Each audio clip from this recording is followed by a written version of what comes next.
결혼한 지 8년째 된 어느 가정이 있었습니다. 8년 동안 참 행복하게 살았는데 8년째 되는 해에 그 가정에 어려움이 닥치기 시작했어요. 그 어려움은 어떤 어려움이었냐? 남편이 부도를 맞았어요. 그리고 어흠이 계속 들어오는데 도저히 살 방법이 없는 거예요. 집에는 모든 물건들에 빨간 딱지가 붙고 이제는 도저히 살 상황이 못 되는 거예요. 설상가상으로 남편이 집을 나가버렸습니다. 이 여자의 힘으로 이 어려운 상황을 감당하기가 힘든 거예요. 이럴 때 이 아내가 생각나는 사람이 친정엄마밖에 없더래요. 그래서 친정엄마에게 찾아갔어요. 엄마 하면서 막 우는 거예요. 울 때 친정엄마가 딸을 데리고 부엌으로 데리고 갑니다. 부엌으로 데려가서 냄비 3개를 딱 꺼내더니 그 냄비에다가 물을 딱 담는 거예요. 담아가지고 가스레인지에다가 이 냄비 3개를 끓이기 시작합니다. 그런데 첫 번째 냄비에다가는 당근을 담았고, 두 번째 냄비에다는 계란을 담았고, 세 번째 냄비에다가는 커피를 담더라는 거예요. 그러나서 이 새 냄비가 벌벌벌 끓은 다음에 불을 끄고 이 어머니가 하는 말이 딸에게 뭐라고 하느냐? 애야, 이 당근은 겉은 이렇게 강하지만 뜨거운 이 끓는 물을 만나면 금방 물렁물렁해지고 그리고 약해져 버린다라고 이야기를 하는 겁니다. 이 말이 무슨 말이냐? 이 3가지에게 다 끓는 물이라는 고난이 왔다라는 거예요. 이 3가지 물건에게 끓는 물이라는 고난이 왔을 때 이 당근은 단단했지만 끓는 물이라는 고난을 만나니까 어떻게 돼요? 물렁물렁하고 약해졌다라는 거예요. 달걀은 이 끓는 물이라는 고난을 만나니까 비록 연약했지만 껍데기는 너무 얇아서 안에 들어있는 내용물을 보호하지 못했다라는 거예요. 하지만 끓는 물을 견뎌내면서 그 안이 단단해졌다라고 이야기를 합니다. 그런데 3번째 커피를 담은 이 물은 독특하다는 거예요. 커피는 끓는 물에 들어간 다음에 그 안에 있는 물을 다 커피로 변화시켜버렸다는 거예요. 그러면서 엄마가 이 딸에게 하는 말이 힘드니?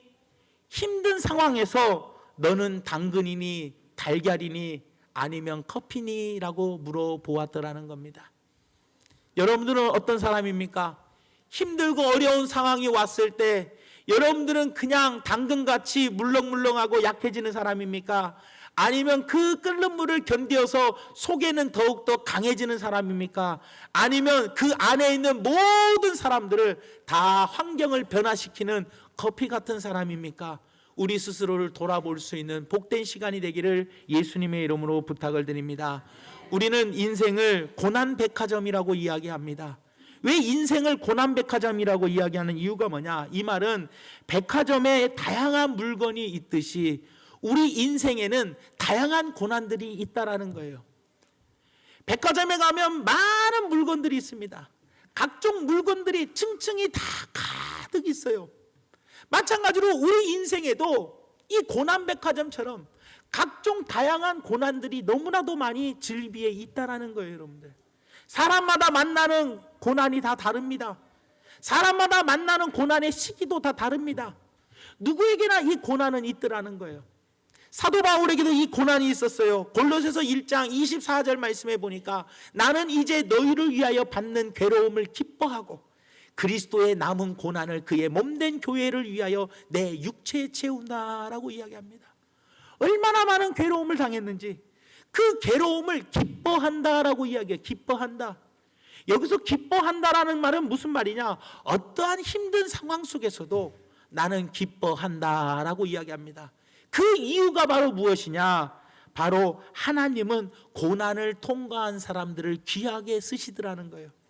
하나님이 쓰시기 원하는 사람들을 깨끗하고 합당한 그릇으로 만들기 위해서 하나님이 사용하시는 은혜의 방법 가운데 하나가 바로 고난입니다. 지난주에 설교했던 것처럼 천이 쓰는 그릇과 귀히 쓰는 그릇의 차이는 다른 게 아니에요. 비싼 그릇이라고 귀하게 쓰이고 싼 그릇이라고 천하게 쓰임 받는 것이 아니라 깨끗한 그릇이 뭐예요? 귀한 그릇이고 더러운 그릇이 바로 천한 그릇이라는 거예요. 마찬가지로 하나님은 우리를 깨끗한 그릇으로 만들기 위해서 어떻게 합니까? 우리에게 하나님의 은혜를 주셔요. 그 은혜가 바로 뭐냐? 고난이라는 은혜를 주신다라는 거예요. 그래서 하나님은 은혜로 사람을 선택하십니다. 하나님은 우리를 은혜로 선택하여 주신 후에 그 선택한 사람을 하나님이 원하시는 그릇으로 만들어 나가시는데, 그 만들어 나가시는 방법이 바로 뭐냐? 고난이라는 것을 사용하셔서 우리를 하나님이 쓰시기에 합당한 그릇으로 만들어 나가시더라는 겁니다, 여러분들. 그렇기 때문에 우리는 반드시 이 고난을 잘 인내하고 겪어서 우리가 잘 이겨서 반드시 하나님이 우리를 쓰시기에 합당한 그릇으로 변화되는 우리 귀한 성도들 되시기를 예수님의 이름으로 부탁을 드립니다.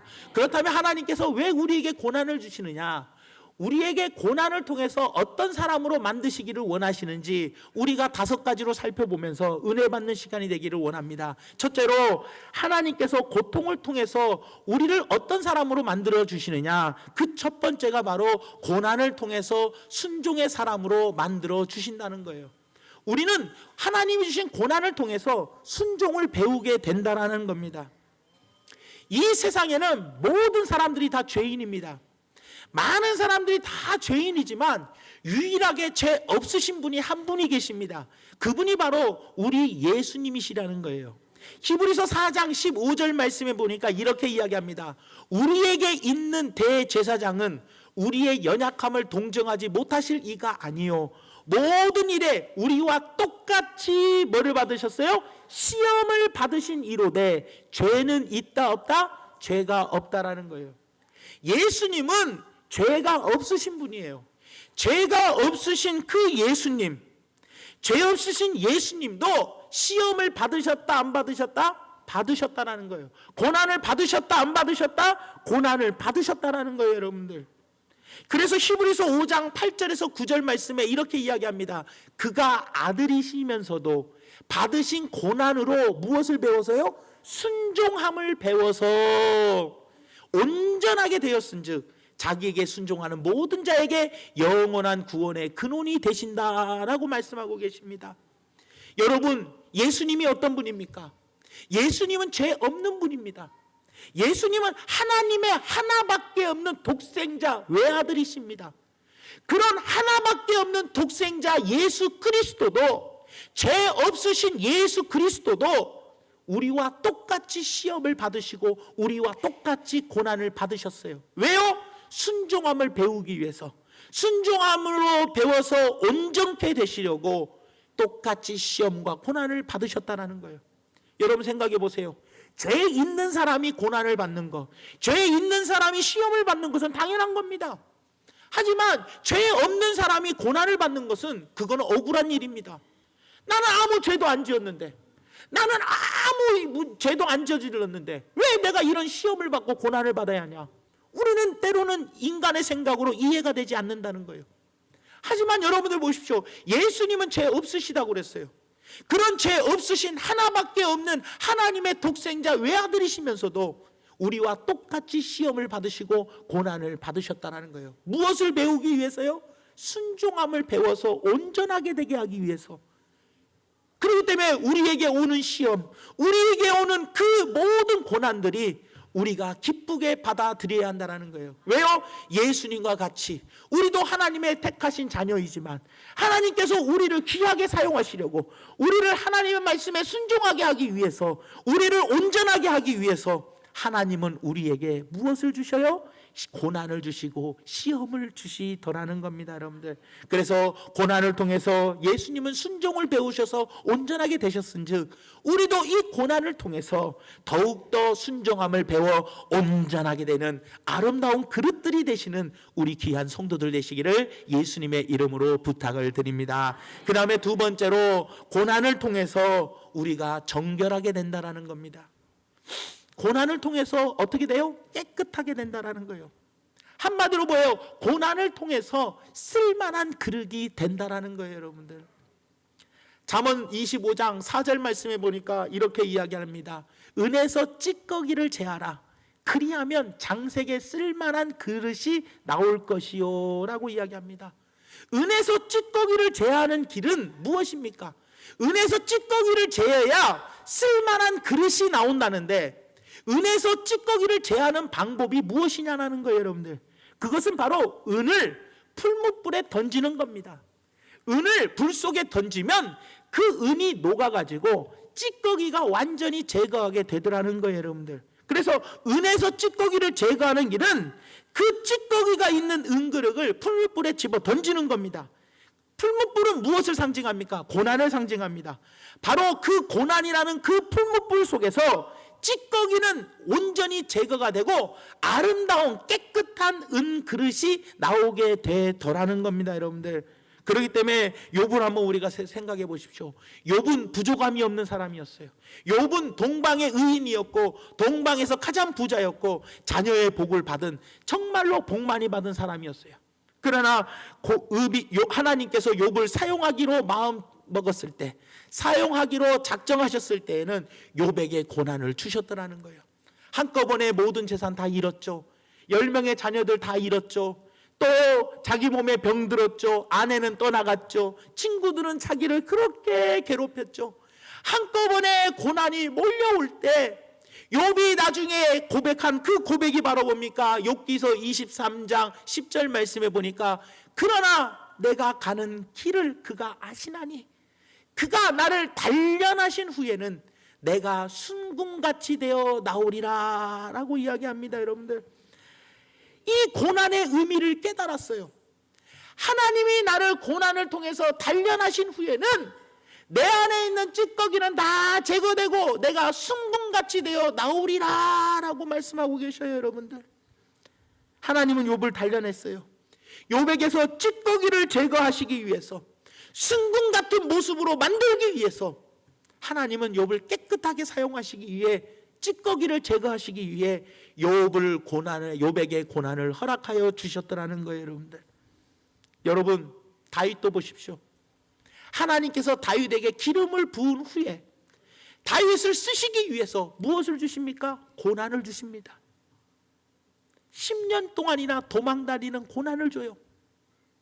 모세를 하나님이 택하시고 쓰시겠다라고 작정하셨을 때 모세에게 기다렸던 것은 40년 동안이나 광야 생활하며 처가살이하는 고난이 다가왔습니다.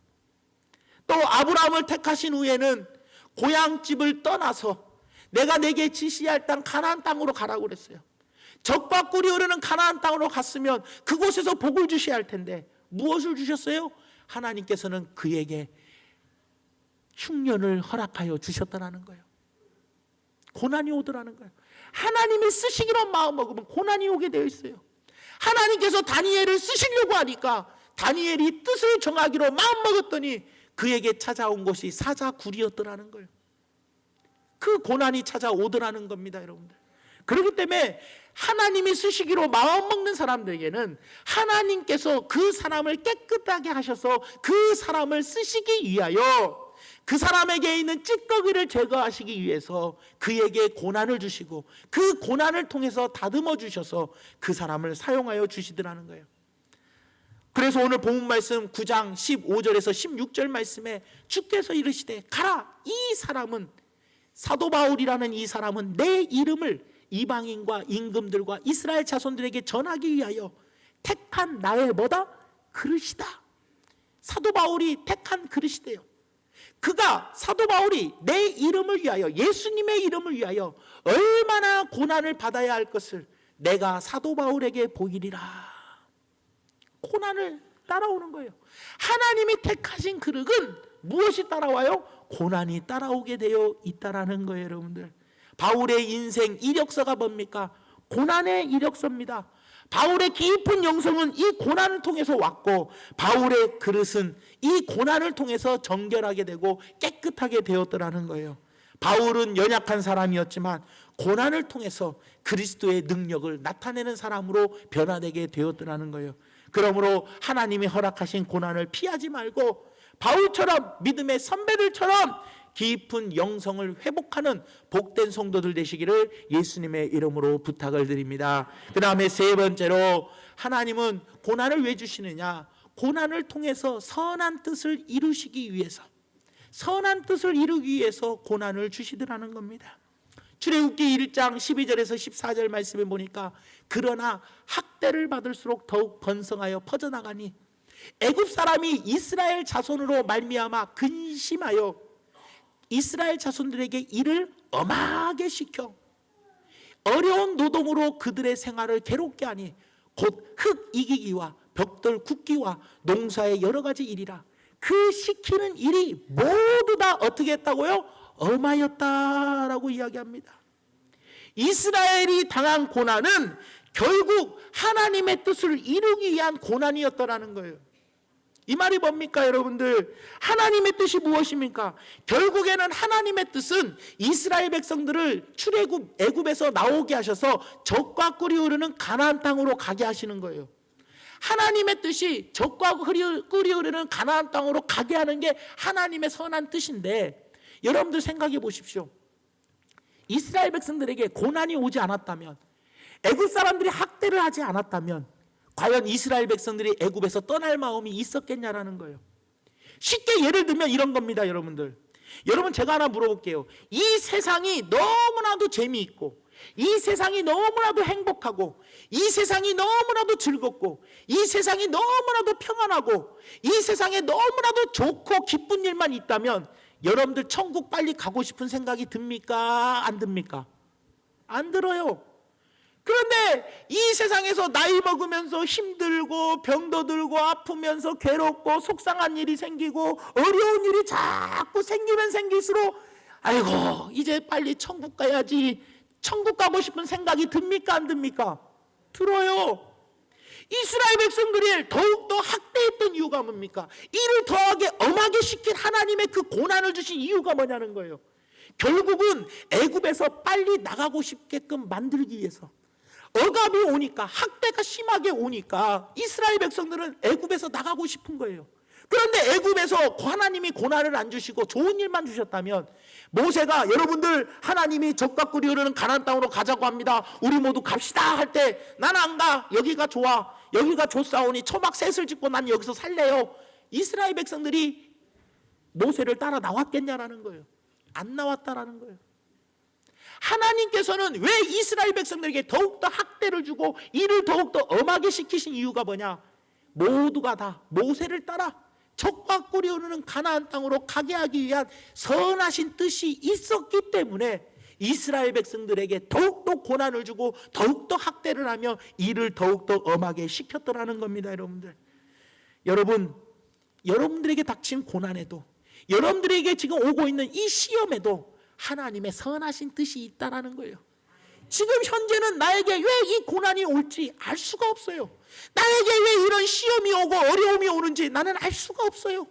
하지만 나중에 가다 보면 하나님께서 이렇게 선하신 뜻이 있으셨구나, 그 선하신 뜻을 발견할 때 우리는 할렐루야 아멘 하면서 감사함으로 살아갈 수가 있다라는 겁니다. 여러분들, 그렇기 때문에 고난에도 뜻이 있습니다. 우리 하나님께서 우리 성도들에게 당하는 고난 속에서도 반드시 선을 이루어 주실 것을 여러분들 믿으시고, 감사함으로 어떠한 고난이 와도 기쁨으로 맞이할 수 있는 우리 귀한 성도들 되시기를 예수님의 이름으로 부탁을 드립니다. 그 다음에 네 번째로, 고난은 목적지를 향한 지름길이라는 거예요. 고난은 무엇을 향한 지름길이요? 목적지를 향한 지름길입니다. 여러분들, 하나님은 우리에게 고난을 겪게 하시고 그 고난을 통해서 더욱더 성숙시켜 주시더라는 거예요.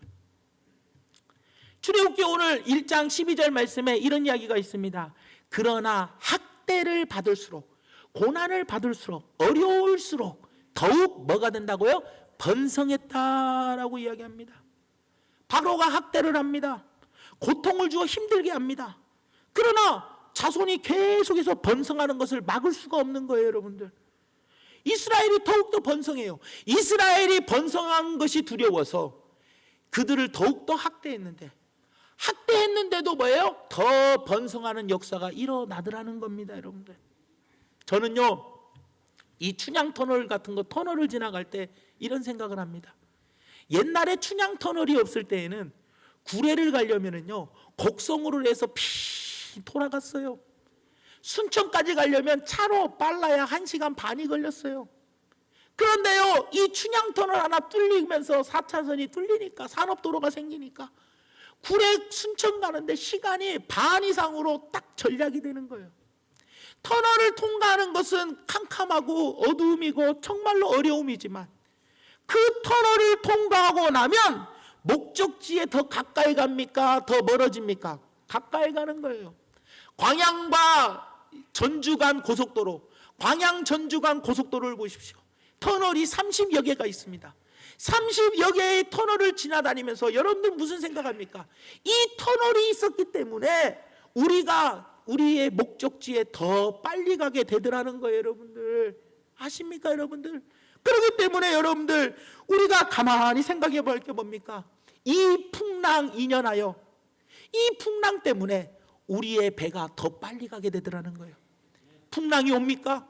풍랑이 오는 것은 울렁거리고 정말로 힘이 들고 고통스럽습니다.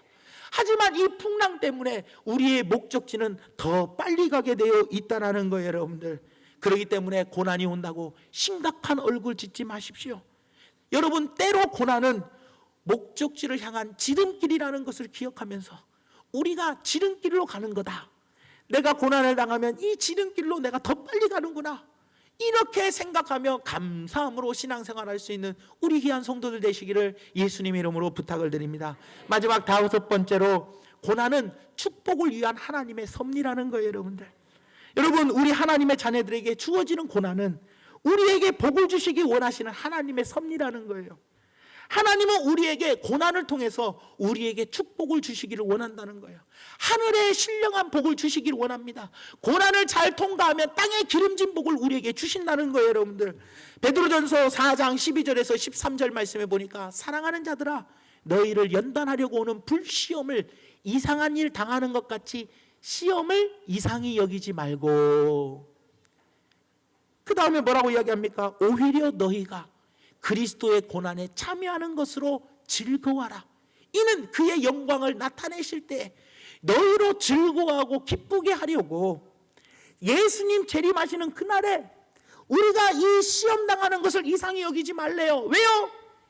우리로 즐거워하고 기뻐하시게 하기 위해서 우리에게 복을 주시기 위해서 우리를 즐겁게 하고 기뻐하시게 하기 위해서 우리에게 시험을 주신다는 거예요. 히브리서 11장 24절에서 26절에 보니까 믿음으로 모세는 장성하여 바로의 공주의 아들이라 칭함을 받기를 거절하고 도리어 하나님의 백성과 함께 고난받기를 잠시 죄악의 낙을 누리는 것보다 더 좋아하고 그리스도를 위하여 받는 수모를 애굽의 모든 보다 더 큰 재물로 여겼으니 이는 무엇을 바라봤기 때문에 그래요? 상 주시는 것을 바라봤기 때문에 그 모든 수모를 그 모든 고난을 다 이겨낼 수가 있었더라는 겁니다. 여러분 부활의 축복은 십자가의 고난을 통과해야지만 부활의 축복이 있는 거예요. 부활이라는 것이 얼마나 우리 기독교에서는 중요합니까? 예수님이 부활하셨듯이 우리도 부활을 해야 한다는 거예요. 그러나 누가 부활을 합니까? 십자가의 고난을 겪은 사람들이 부활을 할 수 있는 겁니다. 예수님께서 십자가의 고난을 겪지 않았다면 부활은 없었을 겁니다. 하지만 예수님께서 십자가의 고난을 이기셨기 때문에 사망 권세 이기시고 부활을 하실 수 있었다라는 거예요. 여러분들 그렇기 때문에 반드시 복을 받으려면 이 고난을 통과해야지만 하나님의 복이 위로부터 내려오게 되어 있더라는 거예요. 여러분들 누가복음 16장에 나와 있는 거지 나사로를 보십시오.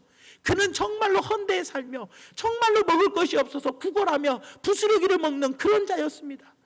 그렇게 병들고 먹을 것이 굶어 죽는 그 나사로 그 삶에서 너무나도 많은 고난이 있었지만 그에게 예비된 축복이 바로 무엇입니까? 하나님 나라가 예비되었더라는 거예요. 낙원이 예비되었습니다. 여러분 혹시 여러분 중에 고통당하시는 분 계십니까? 우리 믿음의 선배들을 한번 보십시오. 아브라함을 보세요. 비록 흉년이 왔어도 나중에 가서 그 아들을 바치는 그 시험을 통해서 하나님께서 아브라함을 믿음의 조상으로 삼아 주셨습니다. 모세가 40년 동안 처가살이의 고난을 잘 이겨서 그를 민족의 지도자로 하나님께서 세워주셨습니다. 다니엘을 하나님께서 뜻을 정하사 사자굴의 시험을 잘 이기니까 국무총리로 만들어 주셨더라는 거예요. 여러분들, 다윗을 보십시오. 10년간의 도망다니는 3,000명이 쫓아오는 그 도망다니는 신세 속에서도 끝까지 그 고난을 잘 이겼더니 하나님께서 이스라엘의 왕으로 삼아 주셨더라는 거예요. 여러분들, 이렇게 여러분들, 우리들도 고난을 통해서, 고난을 통과하면 하나님께서 복을 주실 것을 믿고 승리하시기를 바랍니다. 아무리 여러분들 힘든 중에 계십니까? 고통 중에 계십니까? 아프고 괴로우십니까? 힘내십시오. 하나님은 고난을 통해서 일을 하십니다. 자식의 행복을 바라는 아버지께서 우리에게 고난을 주시는 이유는 오히려 복을 주시기 위해서 하나님은 우리에게 고난을 주신다는 것을 기억하십시오. 고난은 축복을 위한 하나님의 섭리입니다. 고난 가운데서도 하나님의 섭리를 발견하시고 인내하며 꿋꿋하게 이겨내셔서 참된 인생의 승리자, 복된 그리스도인이 되시기를 예수님의 이름으로 축원을 드립니다. 끝으로 시편 34편 19절 말씀을 보며 우리가 오늘 말씀을 마치려고 합니다. 의인은 고난이 많으나 여호와께서 그의 모든 고난에서 건지시는도다. 의인으로 살아가는 것, 의롭게 살아가는 것, 말씀에 순종하며 살아가는 사람에게는 고난이 많습니다. 하지만 고난이 많은 사람 걱정하지 말라는 거예요. 하나님께서 반드시 그 고난에서 건져 주시겠다라고 약속해 주시고 계신다는 겁니다. 오늘 이 5가지를 기억하며 하나님이 주시는 은혜 가운데 하나가 우리를 고난을 통해서 순종의 사람으로 만드시고 우리를 깨끗하게 하시고 선한 뜻을 이루시고 그리고 목적지를 더 빠르게 가는 지름길이 되게 하시고 그리고 축복을 주시기 위해서 복을 주시기 위한 하나님의 섭리라는 것을 기억하시면서 우리 사랑하는 귀한 성도 여러분, 의인은 고난이 많지만 하나님께서 그 고난에서 반드시 건져주신다라는 이 약속의 말씀을 붙잡고 끝까지 여러분들에게 고난의 백화점처럼 많은 다양한 고난들이 찾아와도 고난을 잘 승리하고 이겨내셔서 우리 모두가 다 하나님께 귀하게 쓰임받는 아름다운 그릇들이 되시는 우리 복된 성도들 되시기를 예수님의 이름으로 축원드립니다.